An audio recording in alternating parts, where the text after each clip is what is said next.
در نبی پر پڑا رہوں گا، پڑے ہی رہنے سے کام ہوگا، کبھی تو قسمت کھلے گی میری۔ نحمده ونصلي على رسوله الكريم، اما بعد۔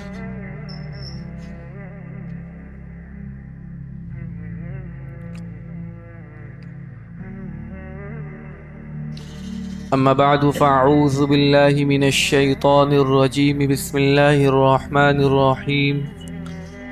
سبحان الذي أسرى بعبده ليلا من المسجد الحرام إلى المسجد الأقصى الذي باركنا حوله لنريه من آياتنا إنه هو السميع البصير، صدق الله العظيم۔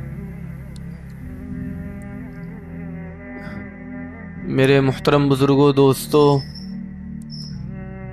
اور پیارے عزیز ایمانی اور اسلامی بھائیوں،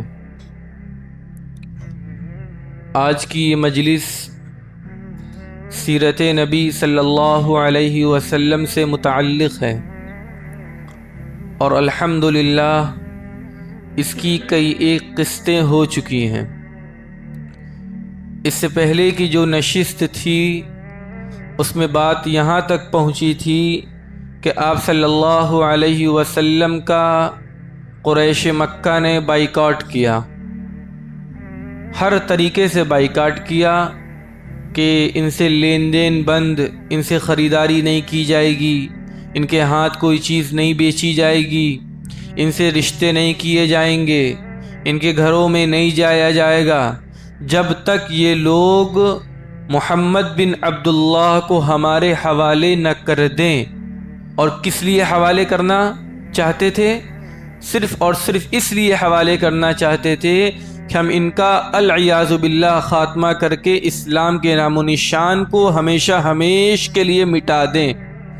یہ ایک زبردست بائیکاٹ تھا، اور یہ بائیکاٹ تقریباً 3 سال تک چلا، اور آخر میں کچھ اللہ رب العزت نے کچھ انہی میں سے ایسے لوگوں کو پیدا کیا جو مذہب کے اعتبار سے تو مسلمان نہیں تھے، لیکن ان کے دل میں انصاف کی بات آئی، اور یہ کہا کہ یہ کیسی عجیب بات ہے کہ ہم لوگ تو کھانا پینا کھائیں اور ہماری ہی برادری کے کچھ لوگ ایک ایک دانے کو ترسیں، ہم لوگ تو اعلیٰ سے اعلیٰ درجے کے مشروب اور طرح طرح کی چیزیں پئیں، اور ہماری ہی برادری کے کچھ لوگ پانی کی ایک بوند کو ترسیں۔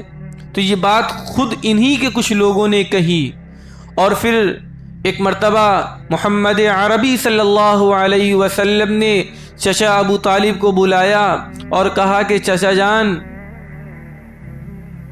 جو معاہدہ خانہ کعبہ کی دیوار پر لٹکایا گیا ہے، اور جس میں یہ کہا گیا، لکھا ہوا ہے، جس میں معاہدے کی اور جو ہے بائیکاٹ کی شرطیں لکھی ہوئی ہیں، آپ اس کو جا کے دیکھیے، تمام صفحے کو دیمک اور کیڑے مکوڑوں نے کھا لیا ہے، جہاں پر صرف اللہ کا نام لکھا ہے صرف وہ جگہ باقی ہے۔ یہ اس بات کی دلیل ہے کہ محمد بن عبداللہ صلی اللہ علیہ وسلم کی بات درست ہے، اور بقیہ ان کی جو باتیں تھیں، ان کی جو شرطیں تھیں، وہ غلط تھیں، باطل تھیں، اسی وجہ سے کیڑوں نے ان کو کھا لیا۔ چنانچہ جب یہ بات لے کے پہنچے ابو جہل اور اس کے درباریوں کے پاس، تو اس نے کہا اگر واقعتاً ایسی بات ہے تو ہم اس بائیکاٹ کو ختم کر دیں گے۔ سب لوگ گئے اور جا کے اس ٹکڑے اور پرزے کو دیکھا، اس کو اتارا اور قریب سے دیکھا تو واقعتاً پورے صفحے کو کیڑے مکوڑوں نے کھا لیا تھا، جہاں پر صرف اللہ کا نام لکھا تھا، صرف وہ جگہ صحیح سالم باقی تھی۔ تو اور کچھ لوگ انہی میں سے ایسے کھڑے ہو چکے تھے کہ جو یہ بات کہہ رہے تھے بھائی اس طرح کا بائیکاٹ درست نہیں ہے کہ لوگ کھانے پینے کو پریشان ہو جائیں، فاقے کی نوبتیں آ جائیں اور بچے بلبلانے لگیں، تو اس کے بعد یہ بائیکاٹ ختم ہوا۔ آپ صلی اللہ علیہ وسلم اس کے بعد جب اپنی برادری سے یعنی اہل مکہ سے مایوس ہو گئے تو طائف کا سفر کیا، اور طائف گئے اس امید پر کہ طائف والے ہی ایمان لے آئیں۔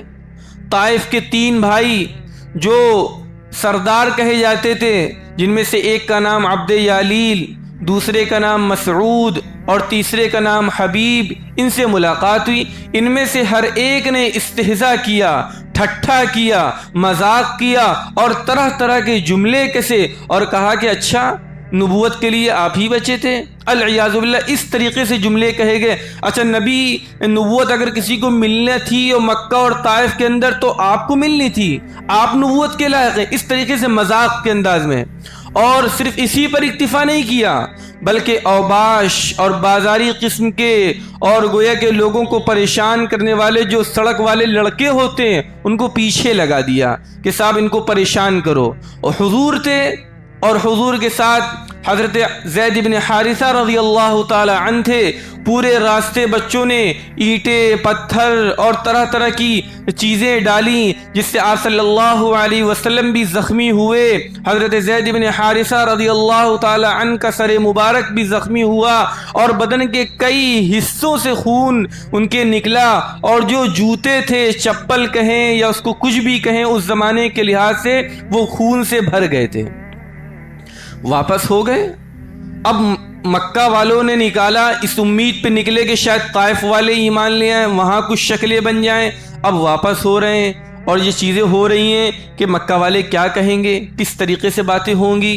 چنانچہ آپ صلی اللہ علیہ وسلم نے حضرت زید بن حارثہ رضی اللہ تعالی عنہ کو تسلی دی کہ زید پریشان مت ہو، یہ دین اللہ کا ہے اور اللہ اپنے دین کا حامی اور ناصر ضرور ہو کر رہے گا، وہ اس کی فتح اور نصرت، کامیابی اور کامرانی کی شکلیں ضرور بنائے گا۔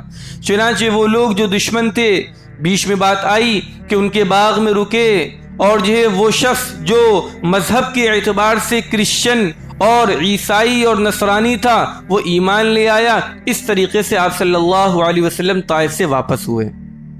طائف سے واپسی کے بعد آپ صلی اللہ علیہ وسلم کو معراج ہوئی۔ معراج کب ہوتی ہے؟ جب بندہ اپنے آپ کو اللہ رب العزت کے راستے میں ذلت اور رسوائی کی بالکل انتہا کو پہنچ جاتا ہے، لوگ اس کو ذلیل سمجھنے لگتے ہیں، لوگ اس کو رسوا کرنے لگتے ہیں، اور گویا کہ انگلیوں کے ذریعے برائی سے تذکرہ کیا جانے لگتا ہے، تو لوگوں کی نظروں میں تو وہ نیچے جا رہا ہوتا ہے، اور عند اللہ اور اللہ رب العزت کے نزدیک وہ بندہ اوپر جا رہا ہوتا ہے۔ اسی کو معراج کہتے ہیں۔ معراج کے معنی آتے ہیں، معراج کہتے ہیں سیڑھی کو، اور سیڑھی کے ذریعے آدمی نیچے سے اوپر جاتا ہے۔ آپ صلی اللہ علیہ وسلم کو معراج ہوئی، یعنی حضور کے درجات، حضور کے مراتب اور حضور کا جو درجہ تھا اس کو بہت بلند کیا گیا، اتنا بلند کیا گیا، اتنا بلند کیا گیا کہ حضرت آدم علیہ السلام سے لے کر محمد عربی صلی اللہ علیہ وسلم تک جتنے انبیاء کرام ہیں ان میں سب سے نمایاں مقام و مرتبہ آپ علیہ السلام کو عطا کیا گیا۔ معراج کب ہوئی؟ اس سلسلے میں بہت سے اقوال ہیں، لیکن راجح قول یہ ہے 10 نبوی کے بعد، طائف سے واپسی کے بعد 11 نبوی میں آپ صلی اللہ علیہ وسلم کو معراج ہوئی۔ اور یہ بھی بالکل طے شدہ بات ہے، جس وقت آپ کو معراج ہوئی اس وقت حضرت خدیجۃ الکبریٰ رضی اللہ تعالی عنہا کا وصال ہو چکا تھا۔ چچا ابو طالب کا پہلے ہی انتقال ہو چکا تھا۔ حضور کی غم گسار اور گویا کہ تسلی دینے والی حضرت خدیجہ تھیں، ان کا بھی انتقال ہو گیا تھا۔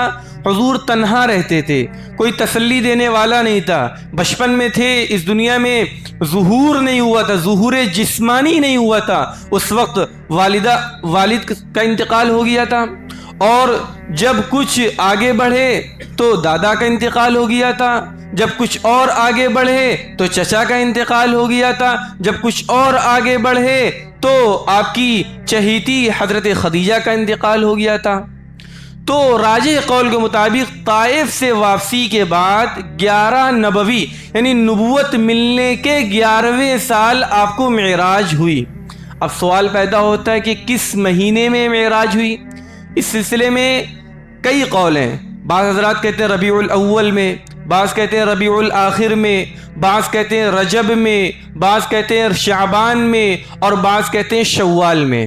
لیکن راجح قول یہ ہے کہ رجب المرجب کی 27ویں شب کو آپ صلی اللہ علیہ وسلم کو معراج پر بلایا گیا۔ یہ گزشتہ مہینہ جو گزرا عربی لحاظ سے یہ رجب کا مہینہ تھا، اور اس مہینے میں ہم اور آپ جو چل رہے ہیں یہ عربی مہینوں کے لحاظ سے یہ شعبان المعظم کا مہینہ اور اس کے بعد رمضان المبارک کا مہینہ ہے۔ تو گزشتہ مہینے کی جو 27ویں شب تھی اس شب کو آپ صلی اللہ علیہ وسلم کو معراج عطا ہوئی۔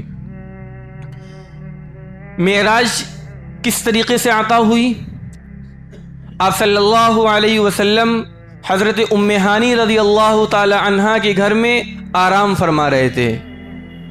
نیم خوابی کی حالت تھی، یعنی نہ بہت زیادہ بیدار تھے اور نہ بالکل سو رہے تھے، کچھ نیند میں اور کچھ بیداری کی جو کیفیت ہوتی ہے اس کو کہتے ہیں نیم خوابی کی حالت۔ اس میں دیکھا کہ چھت پھٹی، اور چھت پھٹنے کے بعد حضرت جبریل امین اور حضرت میکائیل اور آپ کے ساتھ اور فرشتے اترے۔ آپ علیہ الصلاۃ والسلام کو جگایا گیا، آپ کو لے کر یہ مقام حتیم کی طرف روانہ ہوئے۔ حضور صلی اللہ علیہ وسلم وہاں پر گئے اور وہاں پر لیٹ گئے اور آنکھ لگ گئی، سو گئے۔ کچھ دیر کے بعد انہی فرشتوں نے حضور کو جگایا، اور جگانے کے بعد آپ کو لٹایا، اور جو سینہ مبارک تھا اس کو چاک کیا، یعنی اس کو کھولا، اس میں سے دل مبارک اور قلب مبارک کو نکالا اور زمزم سے اس کو دھویا، اور فرشتوں کے ساتھ سونے کا ایک تشت تھا جس کو کہتے ہیں سونے کی سینی، اس کے اندر ایمان اور حکمت کی باتیں بھری ہوئی تھی۔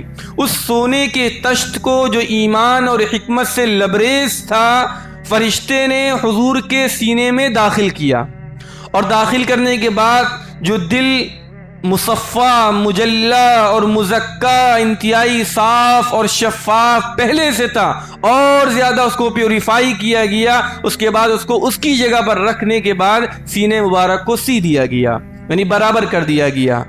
اور حضرت جبریل امین اپنے ساتھ جنت سے ایک سواری لے کر آئے تھے، اس سواری کو براق کہتے ہیں۔ براق یہ جنتی جانور ہے، اور یہ خچر سے کچھ بڑھا، خچر سے کچھ بڑا اور حمار سے کچھ چھوٹا ہوتا ہے۔ براق کے بارے میں یہ آتا ہے اتنا تیز رفتار اور اتنا برق رفتار یہ جانور ہے کہ اس کی نظروں کی جہاں انتہا ہوتی ہے اس کا اگلا قدم اسی انتہا پر ہوتا ہے، یعنی جہاں تک اس کو نظر آ رہا ہوتا ہے اس کا قدم اسی جگہ پر جا کر رکتا ہے۔ آپ صلی اللہ علیہ وسلم کو اس براق پر سوار کیا گیا تو وہ شوخی کرنے لگا، جس طریقے سے جانور ہوتے ہیں اگر ان کو چھوا جائے تو شوخی کرنے لگتے ہیں۔ تو فرشتے نے کہا اے براق یہ شوخی کیسی؟ تمہیں معلوم نہیں تمہاری پشت پر کون سوار ہے؟ اس کائنات کی سب سے عظیم المرتبت شخصیت تمہاری پشت پر ہے۔ تو براق شرم سے پسینہ پسینہ ہو گیا، اور روایت میں آتا ہے کہ اسی براق پر آگے حضرت رسول اکرم صلی اللہ علیہ وسلم ہیں اور پیچھے حضرت جبریل ہیں، اور ایک دوسری روایت یہ ہے کہ حضور تنہے تنہا براق پر ہیں اور حضرت جبریل امین دوسری سواری پر ہیں۔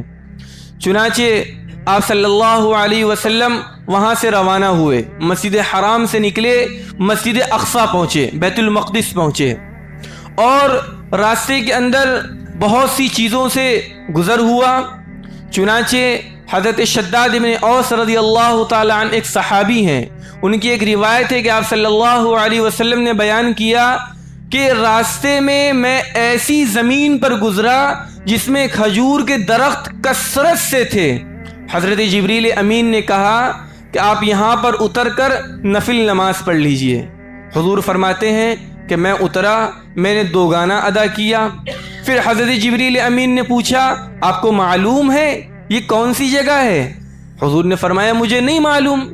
تو فرشتے نے جواب دیا یہ یثرب ہے، یعنی مدینہ منورہ ہے، اور یہی وہ جگہ ہے جہاں آگے چل کر آپ کو ہجرت کرنی ہے۔ اس کے بعد حضور پھر روانہ ہوئے اور ایک ایسی زمین پر پہنچے، فرشتے نے پھر کہا کہ آپ اتر کر نماز پڑھ لیجئے۔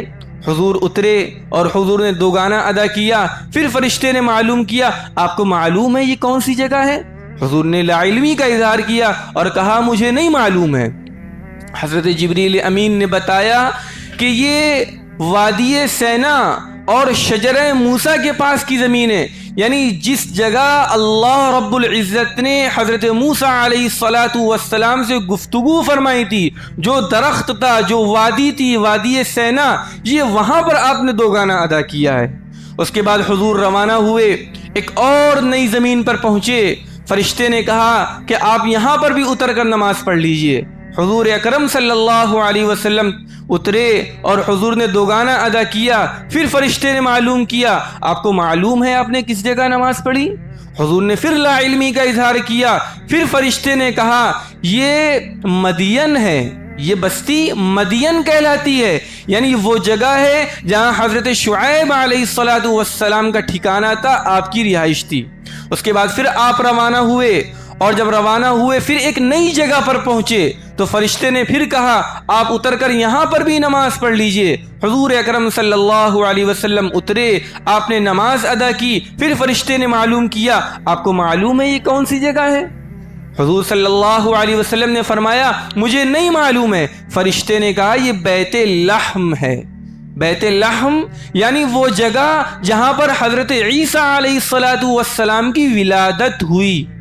اس کے بعد آپ صلی اللہ علیہ وسلم اس طریقے سے گزر رہے ہیں۔ دنیا ایک تو یہ ہے جس میں ہم اور آپ رہ رہے ہیں، اس کو تو دنیا ہر آدمی کہتا ہے۔ اس طریقے کی اسی طرح اور بھی دنیا ہے۔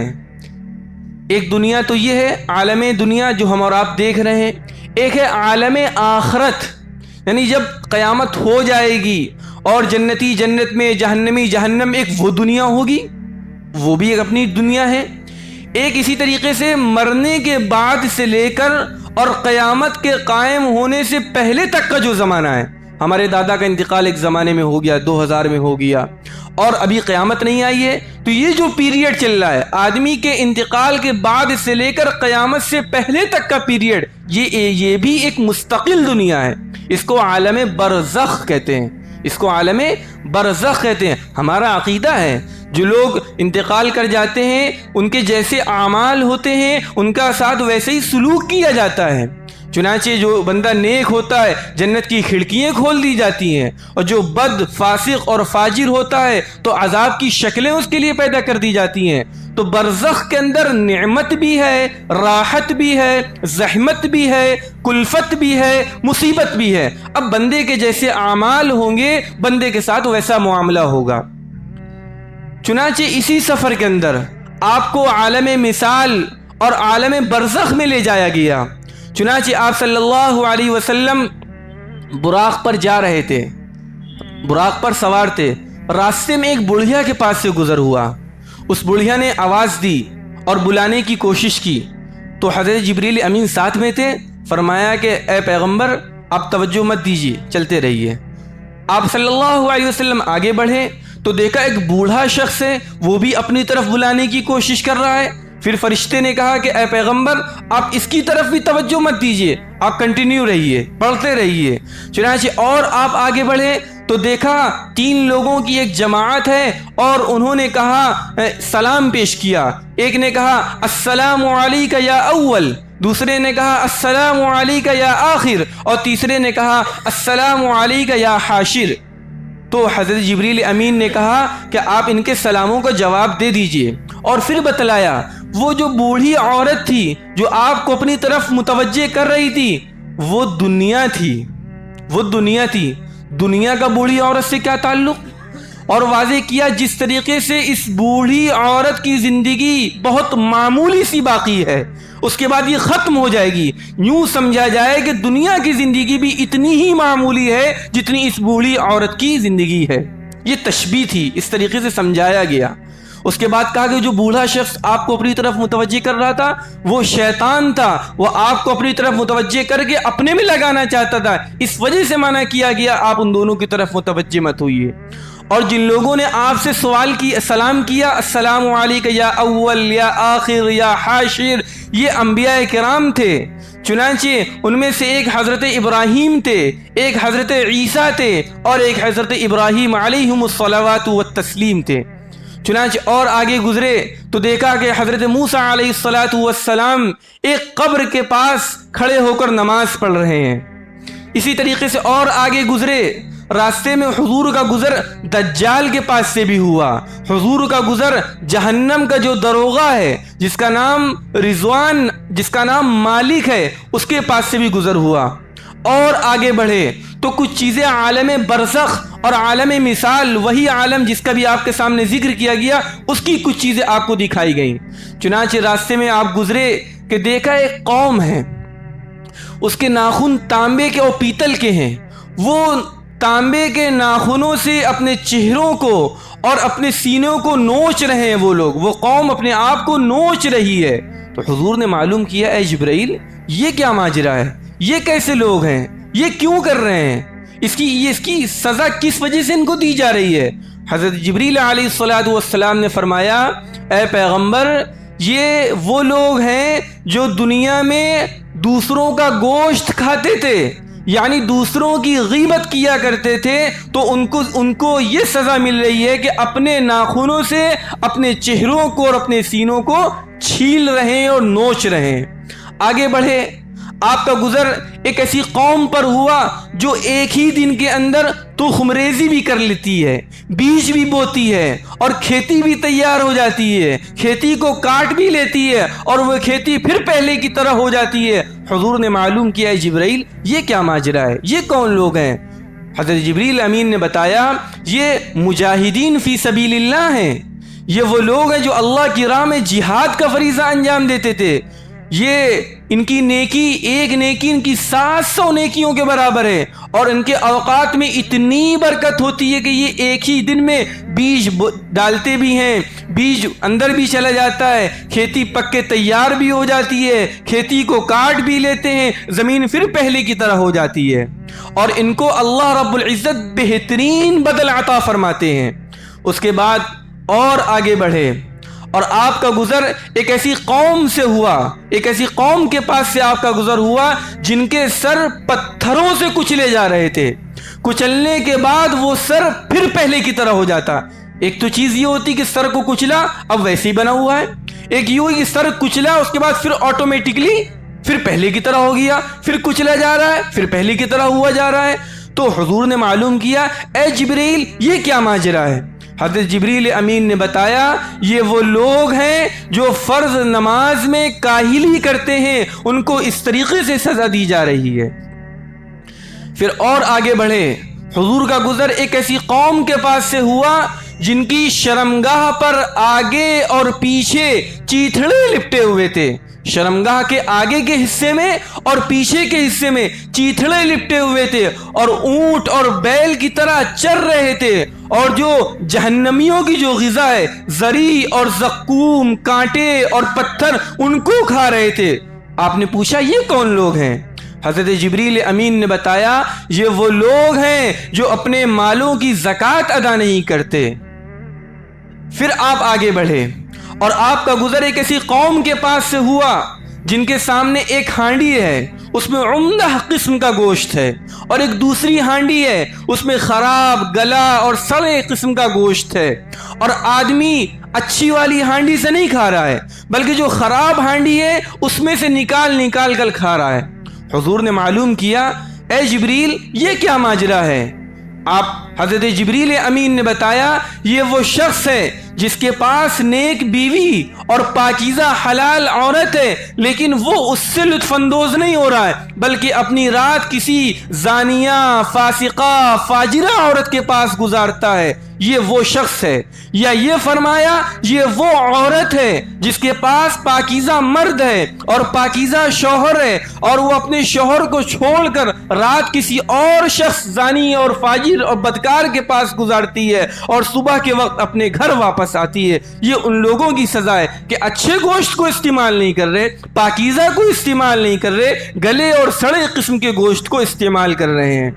اس کے بعد آپ اور آگے بڑھے اور دیکھا کہ راستے میں ایک لکڑی ہے، اور لکڑی کے پاس سے کوئی بھی چیز اگر گزرتی ہے تو اس کے اندر شغاف آ جاتا ہے، چیز خراب ہو جاتی ہے، ڈسٹرائے اور برباد ہو جاتی ہے پورے طریقے سے۔ حضور نے معلوم کیا یہ لکڑی کیسی ہے کہ جو بھی چیز اس سے لگ رہی ہے، ٹچ ہو رہی ہے، وہ برباد ہوئی جا رہی ہے؟ فرمایا یہ وہ شخص ہے جو راستے میں بیٹھ کر ڈاکہ زنی کرتا ہے، رہزنی کرتا ہے، یہ اس کی سزا ہے اور یہ اس کی نمائندگی ہے۔ پھر اس کے بعد آپ اور آگے بڑھے اور حضور کا گزر ایک ایسی قوم کے پاس سے ہوا کہ جن لوگوں نے لکڑیوں کا ایک بڑا بھاری گٹھر جمع کر رکھا تھا، اور اتنا بھاری گٹھر تھا کہ اس گٹھر کو اٹھانے کی طاقت نہیں تھی، اور وہ لوگ لکڑیوں کو اور اکٹھا کر رہے تھے، جو جمع ہو گئی ہیں وہ اٹھائی نہیں جا رہی ہیں، مزید کو اور اکٹھا کر رہے ہیں۔ حضور نے معلوم کیا یہ کیا ماجرا ہے؟ حضرت جبریل امین نے بتایا یہ وہ لوگ ہیں جو دنیا میں جن کے اوپر دوسروں کے حقوق رہتے ہیں اور وہ ان کو ادا نہیں کر پا رہے ہیں، اور دوسروں کی امانتوں کو اور لے رہے ہیں، یہ بھی رکھا دیجئے میرے پاس، میں اس کو بھی ادا کر لوں گا، میں یہ بھی کر لوں گا، لیکن جب وقت آتا ہے تو اس کو ادا نہیں کر پاتے، ان حقوق کو، ان امانتوں کو ادا نہیں کر پاتے۔ اس کے بعد آپ کا گزر ایک ایسی قوم پر ہوا جن کی زبانیں اور جن کے ہونٹ لوہے کی قینچیوں سے کاٹے جا رہے تھے، اور جب وہ زبانیں کٹ جاتی تو پھر پہلے کی طرح صحیح سالم ہو جاتی۔ اسی طرح سلسلہ جاری ہے کہ کٹ رہی ہیں، صحیح ہو رہی ہیں۔ حضور نے معلوم کیا اے جبریل امین یہ کیا ماجرا ہے، یہ کیسے لوگ ہیں؟ آپ نے فرمایا یہ آپ کی امت کے وہ واعظ ہیں، وہ خطیب ہیں جو دوسروں کو دعوت دیتے ہیں کہ ایسا کریے، ایسا کریے، اور خود ان چیزوں پر عمل نہیں کرتے۔ اللہم احفظنا منہم، اللہ تعالی ہم سب کی اس طرح کی وعظ اور اس طرح کی نصیحت اور اس طرح کی بیان بازی سے ہم سب کی حفاظت فرمائے۔ اس کے بعد آپ صلی اللہ علیہ وسلم کا گزر ایک ایسی جگہ سے ہوا جہاں سے ٹھنڈی ٹھنڈی ہوا آ رہی ہے، خوشبوئیں آ رہی ہیں۔ حضور نے معلوم کیا یہ کیسا ماجرا ہے، یہ کیا جگہ ہے، یہ کیسی کیفیت ہے؟ فرمایا گیا یہ جنت کی ہوا ہے، یہ جنت کی خوشبو ہے۔ پھر اس کے بعد آپ کا گزر ایک ایسی جگہ سے ہوا جہاں کی فضا مسموم، جہاں کا انوائرمنٹ اور جہاں کا جو ماحول ہے وہ ٹھیک، کلائمیٹ ٹھیک نہیں ہے، زہریلا ہے، اور وہاں سے بو آ رہی ہے، بدبو محسوس ہو رہی ہے۔ حضور نے معلوم کیا یہ کیسی جگہ ہے؟ بتایا گیا یہ جہنم ہے، وہاں کی زہریلی ہوائیں ہیں، وہاں کی زہریلی گیس ہے جو نظر آ رہی ہے۔ یہ عالم برزخ کی چیزیں تھیں اور جو آپ کو راستے میں دکھائی گئیں۔ اس شان کے ساتھ آپ صلی اللہ علیہ وسلم اس براق پر سوار ہو کر بیت المقدس پہنچے۔ جب بیت المقدس پہنچے تو براق سے اترے، اور وہ کنڈا جہاں پر جب انبیاء کرام حیات تھے اپنی اس وقت کی زندگی میں، جب وہ نقل و حرکت میں رہا کرتے تھے، اسی کنڈے پر، اسی جگہ پر اس سواری کو باندھ دیا گیا، اور حضرت جبریل امین اور حضور اکرم صلی اللہ علیہ وسلم مسجد اقصی میں داخل ہوئے۔ 2 رکعت نماز آپ نے تحیۃ المسجد پڑھی، اور اتنے میں کچھ فرشتے اللہ رب العزت نے اوپر سے بھیج رکھے تھے آپ صلی اللہ علیہ وسلم کے استقبال میں، کہ میرا حبیب آ رہا ہے، اس کے استقبال میں، اور گویا کہ اس کو استقبال کرنے کے لیے آسمان سے اللہ رب العزت نے فرشتوں کی کھیپ کو اور فوج کو بھیج رکھا تھا۔ تھوڑی دیر میں فرماتے ہیں حضور کہ پوری مسجد اقصی بالکل بہت عمدہ بزرگوں سے بالکل لبریز ہو گئی، بالکل بھر گئی۔ ایک شخص نے اذان دی، حضور فرما رہے ہیں کہ اب یہ سوچ رہا تھا کہ کون نماز پڑھائے گا، کہ اتنے میں جبریل امین نے میرے ہاتھ کو پکڑا اور مجھے مصلی کی طرف آگے بڑھا دیا اور کہا کہ آپ نماز پڑھائیے۔ حضور صلی اللہ علیہ وسلم نے 2 رکعت نماز پڑھائی، اس کے اندر تمام انبیاء کرام نے شرکت کی اور بہت سے فرشتوں نے شرکت کی۔ جب نماز سے فارغ ہو گئے تو فرشتوں نے حضرت جبریل سے پوچھا یہ کون ہیں، کن کا استقبال کیا جا رہا ہے؟ بتایا یہ حضرت محمد بن عبداللہ صلی اللہ علیہ وسلم کی شخصیت ہے، ان کا استقبال کیا جا رہا ہے۔ پھر اس کے بعد مسجد اقصی جب پہنچ گئے تو اب بات تھی کہ آسمان پر جانے کی، تو آپ صلی اللہ علیہ وسلم کو آسمان پر لے جانے کے لیے جنت سے ایک سیڑھی منگائی گئی، اسی سیڑھی کو معراج کہتے ہیں۔ وہ سیڑھی کیا تھی؟ وہ زبرجد اور زمرد اور یوں کہیے کہ بہت عمدہ قسم کی سیڑھی تھی، اور ایک روایت یہ کہ جو براق سواری تھی اسی سواری کے ذریعے آپ نے آسمان کا سفر کیا، اور ایک دوسری روایت یہ ہے کہ سیڑھی کے ذریعے سفر کیا، اور ان دونوں کو اس طریقے سے جمع کیا جا سکتا ہے۔ وہ سیڑھی اتنی اعلیٰ قسم کی تھی کہ اس میں حضور بھی تھے اور حضور کا براق بھی تھا، اور براق کے ساتھ ساتھ سیڑھی پر دونوں سوار تھے۔ اس طریقے سے آپ صلی اللہ علیہ وسلم کو اعزاز عطا کیا گیا کہ سیڑھی کے ذریعے بھی آپ آسمان پر گئے اور براق کے ذریعے بھی آپ آسمان پر گئے۔ چنانچہ جب آپ آسمان پر پہنچے، پہلے آسمان پر دروازہ کھٹکھٹایا گیا آسمان کا۔ پہلے آسمان کے جو دربان تھے انہوں نے کہا کون؟ بتایا جبریل۔ کہا کہ اکیلے ہو کہ ساتھ میں کوئی اور ہے؟ بتایا کہ محمد بن عبداللہ ہمارے ساتھ ہیں۔ پھر سوال ہوا بلایا گیا ہے یا بغیر بلائے آئے ہیں؟ حضرت جبریل امین نے بتایا نہیں، ان کو باقاعدہ بلایا گیا ہے۔ فرشتے نے دروازہ کھولا اور اس کے بعد جو ہے سلام کی ہوا، اس کا جواب ہوا۔ پہلے آسمان پہ دیکھا کہ ایک بزرگ شخصیت ہے، اور بتایا حضرت جبریل امین نے یہ بزرگ شخصیت آپ کے جد امجد حضرت آدم علیہ السلام ہے، اور حضرت آدم علیہ السلام کے دائیں طرف کچھ صورتیں ہیں اور بائیں طرف کچھ صورتیں ہیں۔ حضور جب دائیں طرف دیکھ رہے ہیں تو خوش ہوتے ہیں، چہرے پہ تبسم اور گویا کہ مسکراہٹ کی نشانی پائی جاتی ہے، اور حضور جب بائیں طرف دیکھتے تھے تو غمگین ہو جاتے تھے، پسمردگی اور افسردگی ہو جایا کرتی تھی، بالکل افسوس میں ہو جاتے تھے۔ تو بتایا کہ پوچھا گیا کہ ایسا کیوں؟ آپ دائیں طرف دیکھ رہے تو مسکرا رہے ہیں، آپ بائیں طرف دیکھ رہے تو غمگین ہو رہے ہیں۔ تو بتایا کہ دائیں طرف کے جو لوگ ہیں یہ جنتی ہیں، یہ اصحاب الیمین ہیں۔ قرآن کریم نے انہی کا نقشہ کھینچا ہے، وہ اصحاب الیمین ما اصحاب الیمین، اور جو بائیں طرف کے لوگ ہیں یہ جہنمی ہیں۔ اسی کو قرآن کریم نے بیان کیا، وہ اصحاب الشمال ما اصحاب الشمال، کہ جو دائیں طرف والے ہیں یہ وہ لوگ ہیں جن کا سرٹیفکیٹ دائیں طرف ملے گا، اور دائیں طرف اور دائیں ہاتھ میں نتیجے کا ملنا یہ ان کی کامیابی کی دلیل ہے، اور جن کو ان کا رزلٹ بائیں ہاتھ میں ملے گا یہ اس بات کی دلیل ہے کہ یہ ناکام ہو گئے۔ اس وجہ سے حضور دائیں طرف مسکراتے تھے، اور یہی بات ہے کہ دائیں کو بائیں پر ہمیشہ فضیلت ہے۔ چنانچہ ہمارے ہاتھ ہے، ایک دایاں ہے ایک بایاں، کہا جاتا ہے بھائی اچھی چیزیں دائیں ہاتھ سے شروع کرنی چاہیے، کوئی بھی آپ اچھا کام کریں، کسی سے کوئی چیز لیں آپ دایاں، اس لیے کہ دائیں کو بائیں پر ہمیشہ فضیلت ہے۔ جب آپ چپل پہنے، جوتا پہنے تو پہلا دایاں، کپڑا پہنے تو پہلا دایاں، یہ دائیں کو بائیں پر ہمیشہ فضیلت ہے، یہ اختیار کرنی چاہیے۔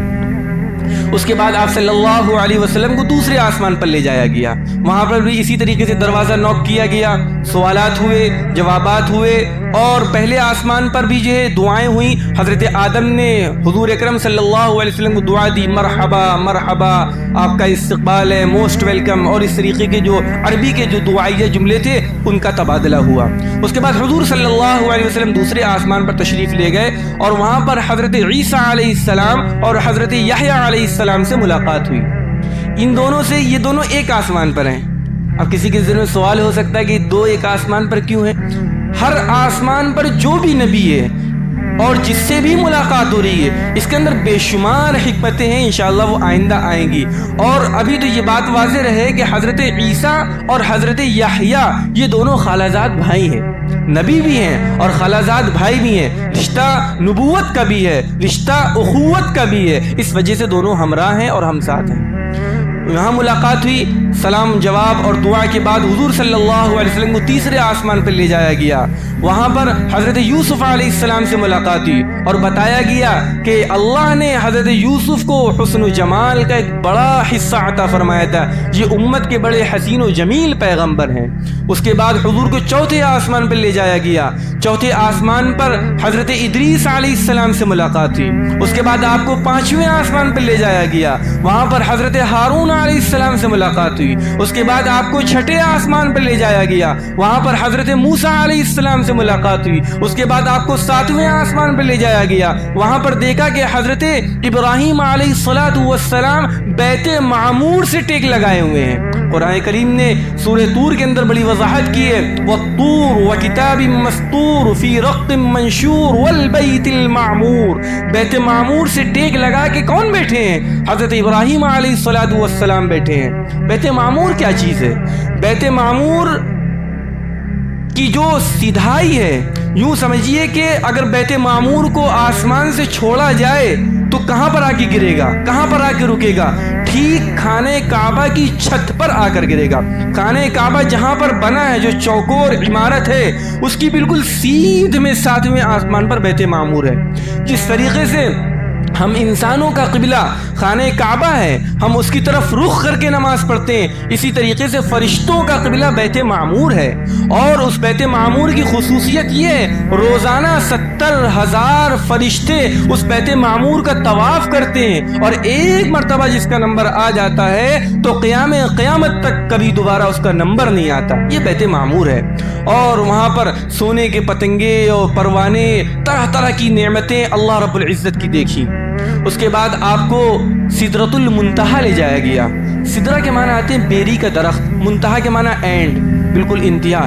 سدرۃ المنتہا یہ سمجھ لیجئے چیک پوسٹ ہے، نیچے سے جو اعمال جاتے ہیں وہ سدرۃ المنتہا تک فرشتے لے کر جاتے ہیں، اور وہاں پر پیکج اور پارسل کو دے دیتے ہیں، اور سدرۃ المنتہا سے پیکج اور پارسل کو لینے والے وہاں دوسرے فرشتے ہیں، وہاں سے وہ چیز اوپر لے کر جاتے ہیں۔ اسی طریقے سے اوپر سے جو احکامات اللہ رب العزت دیتے ہیں وہ پہلے سدرۃ المنتہا پر آتے ہیں، وہاں سے افراد بدلتے ہیں، سیکیورٹی بدلتی ہے، اور اس کے بعد سدرۃ المنتہا سے نیچے لانے والے جو فرشتے ہیں وہ دوسرے ہیں۔ حضور صلی اللہ علیہ وسلم نے سدرۃ المنتہا کی بھی زیارت کی، اس کو بھی دیکھا۔ اس کے بعد آپ صلی اللہ علیہ وسلم کو اور آگے لے جایا گیا۔ ایک جگہ ہے صریف الاقلام، کہ جہاں پر دیکھا حضور صلی اللہ علیہ وسلم نے کہ صریف الاقلام کا مطلب یہ ہوتا ہے کہ کوئی شخص اگر کاغذ پر لکھے اور بالکل خاموشی کا ماحول ہو تو کاغذ پر لکھنے کی جو آواز ہوتی وہ بھی بسا اوقات آتی ہے۔ تو دیکھا کہ آوازیں آ رہی ہیں، معلوم ہوا یہ کیا ہے، تو بتایا گیا اور معلوم ہوا کہ یہ فرشتے اللہ رب العزت کے احکامات کو لکھ رہے ہیں، اس کی آوازیں آ رہی ہیں، تقدیریں لکھی جا رہی ہیں، لوح محفوظ سے مضامین کو اور گویا کہ احکامات کو نقل کیا جا رہا ہے، اس کی آوازیں آ رہی ہیں۔ اس کے بعد آپ صلی اللہ علیہ وسلم کو اور آگے لے جایا گیا۔ حضرت جبریل امین تو ساتھ ایک جگہ تک تھے، اور اس کے بعد ایسی جگہ پر بھی اللہ رب العزت نے پیارے آقا کو اعزاز میں بلایا کہ اب حضرت جبریل ساتھ نہیں ہے، اب صرف اور صرف محمد عربی صلی اللہ علیہ وسلم کی شخصیت ہے، اور اللہ رب العزت کے اوپر سے اشارات ہیں۔ اس کے بعد آپ اور مقام دنو اور مقام تجلی میں پہنچے۔ قرآن کریم نے بھی ہے فَكَانَ قَابَ قَوْسَيْنِ أَوْ أَدْنَىٰ فَأَوْحَىٰ إِلَىٰ عَبْدِهِ مَا أَوْحَىٰ، کہ اللہ رب العزت سے گفتگو ہوئی، اور وہاں کی انوار، وہاں کی برکات، وہاں کی تجلیات، اور وہاں کی برکتیں، اور وہاں کی رعنائیاں، اور وہاں کی راز و نیاز کی گفتگو وہ اللہ رب العزت سے پیارے آقا صلی اللہ علیہ وسلم کو ملی۔ اور اس طریقے سے معراج ہوئی، اور اللہ رب العزت نے آخر میں پیارے آقا کو معراج کے 3 تحفے عنایت فرمائے۔ پہلا تحفہ امت پر 50 وقت کی نمازیں فرض کی گئی۔ دوسرا تحفہ سورۃ البقرہ کی آخری کی آیتیں، ان کا جو مضمون ہے وہ مضمون دیا گیا، للہ ما فی السماوات وما فی الارض سے لے کر انت مولانا فانصرنا علی القوم الکافرین کا جو مضمون ہے، اس کے اندر جو گہرائی، جو گہرائی، جو اس کے اندر جو ہے جو تعمق ہے، اس کے اندر جو معنویت ہے، اور اس کے اندر جو گویا کہ مضامین کا ایک اتھا سمندر ہے، یہ مضامین آپ صلی اللہ علیہ وسلم کو معراج میں دوسرے تحفے کے طور پر دیے گئے۔ اور تیسرا تحفہ آپ کو یہ دیا گیا کہ دیکھیے آپ کی امت میں سے جو شخص گناہ کریں گے، جیسا بھی گناہ کریں گے، تمام گناہوں کی بخشش کر دی جائے گی، اور اٹینشن پلیز، صرف ایک گناہ کی بخشش کبھی نہیں ہوگی، اور وہ گناہ شرک کا ہے۔ وہ گناہ یہ ہے کہ آدمی اپنے پیدا کرنے والوں کو ایک نہ مانے بلکہ ایک سے زیادہ مانے، آدمی اپنا معبود ایک نہ مانے بلکہ کئی ایک مانے۔ شرک کا گناہ، لوگ سمجھتے ہوں گے شرک ہی کیوں، کیا ایسی کیا مصیبت ٹوٹ پڑی کہ اس کی اتنی گہری سزا؟ دیکھیے شرک کو یوں سمجھیے جیسے کوئی باشندہ اپنے ملک کی حکومت کے خلاف بغاوت کرے، اور جو ملک کا باغی ہوتا ہے اس کی سزا صرف اور صرف موت ہوتی ہے، اس کے علاوہ کوئی سزا نہیں ہوتی ہے۔ جو آدمی شرک کرتا ہے وہ گویا کہ اللہ کی حکومت سے بغاوت کرتا ہے، اور جو شخص باغی ہوتا ہے، باغی کی بخشش کہیں نہیں ہے، کسی بھی حکومت کے اندر نہیں ہے، نہ اسلامک لا کے اندر ہے اور نہ انٹرنیشنل اور نہ رومن لا کے اندر ہے۔ جو لوگ باغی ہوتے ہیں، طاغی ہوتے ہیں، ان کو کبھی بھی بخشا نہیں جاتا۔ بہرحال یہ 3 تحفے ملے، 50 نمازوں کا تحفہ ملا، سورہ بقرہ کے آخری آیتوں کا مضمون ملا، اور شرک کے علاوہ تمام گناہوں کی بخشش اور شرک کی معافی کا نہ ہونا، یہ 3 چیزیں دی گئیں۔ چنانچہ واپس ہوئے، حضرت ابراہیم علیہ السلام سے 7ویں آسمان پر ملاقات ہوئی، انہوں نے کوئی ایسی بات نہیں کہی۔ اس کے بعد 6ٹھے آسمان پر حضرت موسیٰ تھے، معلوم کیا کہ بھائی کیا ملا، اللہ نے بلایا تھا اعزاز میں، کیا دیا اللہ نے؟ تو حضور نے فرمایا یہ 3 تحفے دیے ہیں۔ حضرت موسیٰ علیہ السلام نے فرمایا آپ واپس جائیے اور اللہ رب العزت سے درخواست کیجئے، 50 نمازیں بہت ہیں، آپ کی امت کمزور ہے، ہم نے بنی اسرائیل کا بارہا تجربہ کیا ہے، جب وہ مضبوط ہونے کے باوجود احکامات کو بجا نہیں لائے، آپ کی امت تو بہت بات کی ہے، آپ کی امت تو کمزور ہے، خلق الانسان ضعیفا، کمزور ہے، وہ 50 نمازوں کو ادا نہیں کر سکتی، آپ جائیے۔ آپ صلی اللہ علیہ وسلم واپس ہوئے، اللہ رب العزت سے درخواست کی، اللہ تعالی نے 5 نمازیں کم کر دی، پھر واپس آئے، پوچھا کتنی باقی ہیں، بتایا 45، پھر بھیجا گیا۔ اس طریقے سے آمد و رفت تقریباً 9 مرتبہ ہوئی اور صرف 5 نمازیں باقی بچی۔ پھر حضرت موسیٰ نے پوچھا کتنی نمازیں ہیں، تو انہوں نے کہا کہ 5 نمازیں ہیں۔ حضرت موسیٰ نے کہا کہ آپ کی امت 5 بھی نہیں پڑھ پائے گی، آپ جائیے اس میں بھی تخفیف اور کمی کرائیے، کنسیشن کرائیے جا کے۔ حضور صلی اللہ علیہ وسلم شرما گئے، اور شرما اس وجہ سے بھی گئے کہ ہر مرتبہ 5 کم ہو رہی ہیں، اور اللہ نے تحفہ دیا ہے، کہیں ایسا نہ ہو کہ اس مرتبہ اگر کم ہوں گی تو کچھ بھی نہیں بچے گا۔ تو گویا کہ اللہ کی مشیت یہ بھی ہے کہ امت پر نمازیں فرض ہوں، اس کی کوئی نہ کوئی کوانٹٹی تو ہوگی، اس کی کوئی نہ کوئی مقدار تو ہوگی، اس کا کوئی نہ کوئی کمیت تو ہوگی۔ تو اس وجہ سے واپس ہوئے کہ اب ہم واپس نہیں جائیں گے۔ اب نیچے کی طرف آ رہے تھے، آواز آئی کہ جو ہے اے پیغمبر، یہ نمازیں پڑھنے میں تو 5 ہیں لیکن ان کا ثواب 50 کے برابر ہے۔ آپ کی امت کے جو لوگ 5 نمازوں کے پابند ہوں گے ان کو محنت تو 5 کی کرنی ہوگی، لیکن ان کو جو اجر ملے گا، جو ثواب ملے گا، جو ذخیرہ ان کا ہوگا وہ 50 نمازوں کے برابر ہوگا۔ آپ صلی اللہ علیہ وسلم ان تحفوں کے ساتھ معراج سے واپس ہوئے۔ چنانچہ جب واپس ہوئے تو مسجد اقصیٰ، اور مسجد اقصیٰ سے پھر براق کے ساتھ جو ہے واپس اپنی جگہ پر تشریف لائے۔ جب صبح ہوئی تو لوگوں کو بتایا کہ ہم راتوں رات جو ہے اس طریقے سے اللہ رب العزت نے ہمیں بلایا، اعزاز کیا، ہم نے راستے میں اس طرح کی چیزیں دیکھی۔ قریش مکہ جو پہلے سے دشمن تھے، پریشان کرنے والے تھے، ٹھٹھا کیا، مزاق کیا، دیکھو بھائی دیکھو یہ ایک نئی چیز لے کر آئے، اور کہہ رہے ہیں کہ راتوں رات ہم نے اتنا لمبا سفر کیا، حالانکہ مسجد حرام سے مسجد اقصیٰ کا ہی سفر اتنا لمبا کہ کوئی رات کو نہ کر سکے۔ بتا رہے کہ وہاں بھی رات میں چلے گئے، پوری رات بھی نہیں بلکہ رات کا چند لمحہ اور رات کا مختصر سا حصہ، اس میں مسجد اقصیٰ بھی چلے گئے، وہاں سے 7 آسمان بھی چلے گئے، اس کے بعد سدرۃ المنتہا، جنت، جہنم، اور صریف الاقلام، اور اللہ رب العزت سے ملاقات اور تکلم اور راز و نیاز کی باتیں، یہ تمام چیزیں مختصر سے وقت میں کہہ رہے ہیں کہ ہم نے کر لی۔ خوب مذاق اڑایا اور جو ہے طرح طرح کے سوال کیے۔ اچھا اگر آپ نے واقعتاً سفر کیا، اچھا آپ بتائیے فلاں جگہ پر کیا چیز ہے، آپ بتائیے فلاں جگہ کا راستہ کیا ہے۔ آدمی سے سوال کرنا نا، اچھا آپ نے جو ہے مکہ گئے تو آپ بتائیے فلاں جگہ کون سا راستہ ہے، فلاں جگہ کون سی چیز رکھی ہے۔ آپ صلی اللہ علیہ وسلم سے طرح طرح کے سوالات کیے گئے۔ اللہ رب العزت ان اللہ علی کل شیء قدیر ہے، تو اللہ نے آپ صلی اللہ علیہ وسلم کی سہولت کے خاطر ان کی نظروں کے سامنے پورا وہ تمام حصہ جو راستے کا تھا، وہ تمام دیواریں وہ بالکل ایسے نمایاں کر دیں جس طریقے سے ہم اپنی ہتھیلی کو دیکھ رہے ہیں کہ ایک انگلی میں کتنی پورویں ہیں اور اس ہتھیلی میں کتنی لکیریں ہیں۔ ایسے ہی جب وہ سوالات کرتے تھے آپ صلی اللہ علیہ وسلم سامنے دیکھ کے بتا دیتے تھے، آپ کا یہ سوال ہے، اس کا یہ جواب ہے۔ حضور صلی اللہ علیہ وسلم بہت سی چیزیں بتائی اور کہا کہ دیکھو 3 دن کے بعد ایک قافلہ یہاں پر پہنچے گا، اور قافلے کی شکل یہ ہے کہ اس کا ایک اونٹ گم ہو گیا تھا، بعد میں وہ اونٹ ان کو دوبارہ مل گیا، اور ایک اونٹ قافلے کے سب سے آگے ہوگا، وہ اونٹ مٹیالے رنگ کا ہوگا، خاکستری رنگ کا ہوگا، اس کے اوپر 2 بورے لدے ہوں گے۔ اس طریقے سے بتایا کہ دیکھو 3 دن کے بعد راستے جب ہم واپس آ رہے تھے، قافلہ ادھر سے شام سے مکہ کی طرف آ رہا تھا، 3 دن کے بعد فلاں فلاں وقت میں قافلہ آئے گا۔ چنانچہ 3 دن کے بعد ٹھیک اسی وقت وہ قافلہ آیا جس طریقے سے حضور صلی اللہ علیہ وسلم نے بتایا۔ بہرحال ماننے والوں نے مانا اور اکثر لوگوں نے نہیں مانا، اور انہی میں سے کچھ لوگ صدیق اکبر کے پاس پہنچ گئے۔ اچھا بتائیے کہ آپ کے نبی تو اب یہ کہہ رہے کہ ہم نے راتوں رات سیر کر لی۔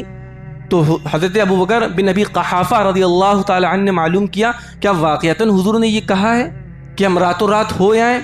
تو قاصد نے کہا کہ ہاں حضور نے یہ کہا ہے۔ فرمایا کہ اگر حضور فرما رہے ہیں تو میں حضور کی تصدیق کرتا ہوں، اور میں تو اس سے بھی زیادہ عجیب و عجیب بات کی تصدیق کرتا ہوں کہ فرشتہ اللہ رب العزت کے پاس سے حضور کے پاس وحی لے کر آتا، میں تو ان مضامین کی بھی تصدیق کرتا ہوں، میں اس کی بھی تصدیق کرتا ہوں۔ اسی وقت سے آپ رضی اللہ تعالیٰ عنہ کو لقب ملا صدیق کا، تبھی کہا جاتا حضرت ابو بکر صدیق، کہ جب لوگ مذاق کر رہے تھے، ٹھٹا کر رہے تھے، انکار کر رہے تھے، اس وقت آپ نے بغیر ملاقات کیے اپنی جگہ پر بیٹھے بیٹھے تصدیق کر دی۔ اگر حضور نے کہا تو سچ کہا۔